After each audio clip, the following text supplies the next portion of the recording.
En annonçant le 10 juin la création d'une nouvelle commission de rédaction de la nouvelle constitution, le président de la transition a remis sur les rails le processus d'adoption d'une nouvelle loi fondamentale pour le Mali. L'ensemble de la classe politique et de la société civile est unanime sur la nécessité d'une nouvelle constitution. Mais la non-inclusivité du processus et les échecs des tentatives de révision constitutionnelle passées préoccupent certains acteurs. La question est revenue plusieurs fois sur la table de discussion des politiques. Doit-on aller vers une révision de la Constitution du 25 février 1992 ou vers la création d'une nouvelle Constitution? Le président de la transition a finalement tranché et opté pour la deuxième option.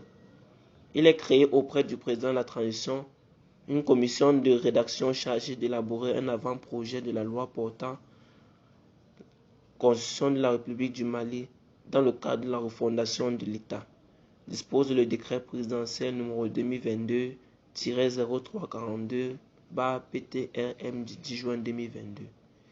La commission, dont la mission n'excédera pas 2 mois, qui doit remettre au président l'avant-projet de constitution, consultera entre autres les partis et regroupements politiques, les organisations de la société civile, le M5-RFP, les centrales syndicales, les groupes armés signataires de l'accord pour la paix et les fêtières de la presse. L'entame du processus d'élaboration de la nouvelle constitution n'a pas laissé les acteurs politiques indifférents, même si la plupart se sont prononcés à titre individuel et non pour le compte de leurs différentes formations. C'est une bonne initiative parce que cela peut contribuer à rassurer certains partenaires ou acteurs.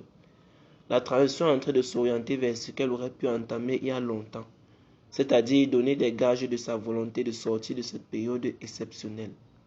Pour moi, la question de la Constitution constitue une étape importante, confie Brahima Sidibé, secrétaire général des FAR Ankaoulou. En revanche, Amadou Aya, secrétaire général de la CODEM, dénonce un décret qui est tombé sans concertation. On ne s'y attendait pas. J'estime que c'est un décret unilatéral et inapproprié pour le moment. Nous avons besoin d'inclusivité, calme-t-il, sceptique sur la suite des événements et pointant le contexte sécuritaire pour l'organisation d'un référendum.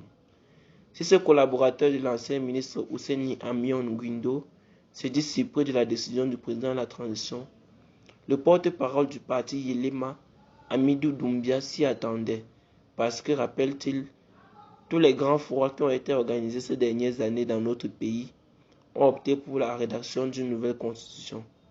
Aujourd'hui, ce qui est important, c'est de savoir ceux qui vont composer la commission de rédaction de l'avant-projet et le genre de projet qu'ils vont nous présenter, explique-t-il. La nouvelle constitution, pour beaucoup d'acteurs, devait revoir certaines dispositions de l'actuelle loi fondamentale et apporter certaines nouveautés jugées importantes. Selon M. Doumbia, le plus important est de rééquilibrer les pouvoirs, que tout ne soit pas décidé par le président de la République, qui, dans la constitution actuelle, est comme une sorte d'empereur.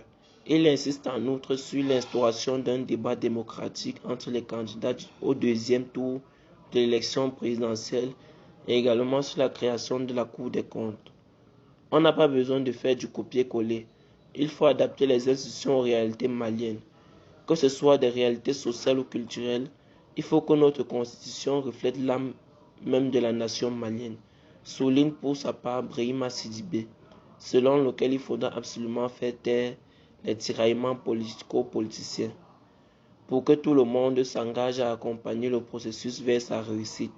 La question du délai, pas plus de 2 mois comme indique le décret, fait que beaucoup d'acteurs et d'experts sont sceptiques. Ils craignent une course contre la montre et un travail à la va-vite pour contenter la communauté internationale. Le Premier ministre Choguel Kokala Maïga a estimé qu'il ne partait pas de rien et que la Commission allait s'appuyer sur les projets déjà existants. La problématique de l'accord pour la paix est également une question qui revient avec acuité. Une nouvelle constitution est nécessaire pour intégrer certaines dispositions de l'accord et permettre sa mise en œuvre effective. Mais les autorités ont évoqué leur volonté d'une relecture intelligente de l'accord et beaucoup de Maliens le rejettent également. Au-delà, certains politiques pourraient utiliser les mêmes arguments que Lanté Abana en 2017 pour dénoncer ce projet de nouvelle constitution s'ils estiment non inclusif. L'article 18 de l'actuelle constitution donne l'initiative d'une révision au président de la République et aux députés et stipule également qu'aucune procédure de révision ne peut être engagée ou poursuivie lorsqu'il est porté atteinte à l'intégrité de l'État. Mais certains soutiens de la transition ont déjà une ligne de défense prête. Parler de nouvelle constitution et non de révision de la constitution.